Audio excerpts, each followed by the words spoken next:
And it is important that we begin with this point so as to see how liberalism has been defined throughout history and how these definitions are in actuality the first step to how the Muslims have been duped and deceived into believing that liberalism is actually a good thing, rather than understand it for what it truly is in the context of the Sharia.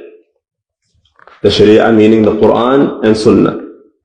It is important to recognize these subtle deceptions so that we know if we as Muslims can even be liberals, so it is important that we recognize these subtle deceptions so that we know if we as Muslims can even be liberals or not, and if the two things can even coexist.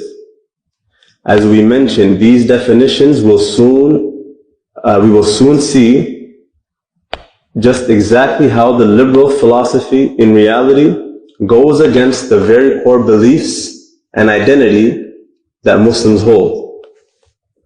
The terms liberalism or liberty and liberation originate from the Latin term libre. It is also used in French as libre and liberté, which means to be free and freedom. Liberalism is a political and economic doctrine that emphasizes individual autonomy, equality of opportunity, and the protection of individual rights, primarily to life, liberty, and property. Originally against the state, and later against both the state and private economic actors, including businesses. So it started in the beginning as a philosophy to go against the church that was oppressing those in Europe about 300 to 400 years ago. And so this doctrine came about in order to go against the state at that time, and the state at that time were those governing Europe based on the church. However, they were oppressing the people in those lands.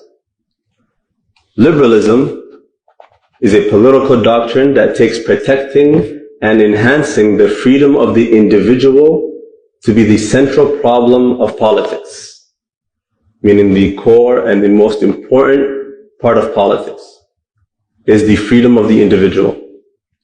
And what is meant by that is that the sole objective of liberalism is how it can enhance the freedoms of the individual. Why is this important to pay attention to here? Because for one, when the sole objective is to cater to freedoms, what about the hereafter? Meaning if the sole objective is to cater to freedoms that are to be granted in this life alone, then what about the hereafter? As Muslims, we believe in a life after death, and we believe that we are on this earth for a greater purpose than our own individual rights and freedoms. So does liberalism address that? No, it does not. And that is the first serious problem that we find with this movement. And that is that liberalism has absolutely no connection to spirituality, nor a connection to one's creator, whether that be Islam or otherwise. And in that, it is akin to secularism and atheism, which is to remove all spirituality and religion from life altogether. Which takes us to our second problem with liberalism, which is that these freedoms and rights that are to be protected and enhanced have absolutely no source, reference, or origin in religion. Which means that these quote-unquote freedoms and quote-unquote rights are completely left to the individuals themselves.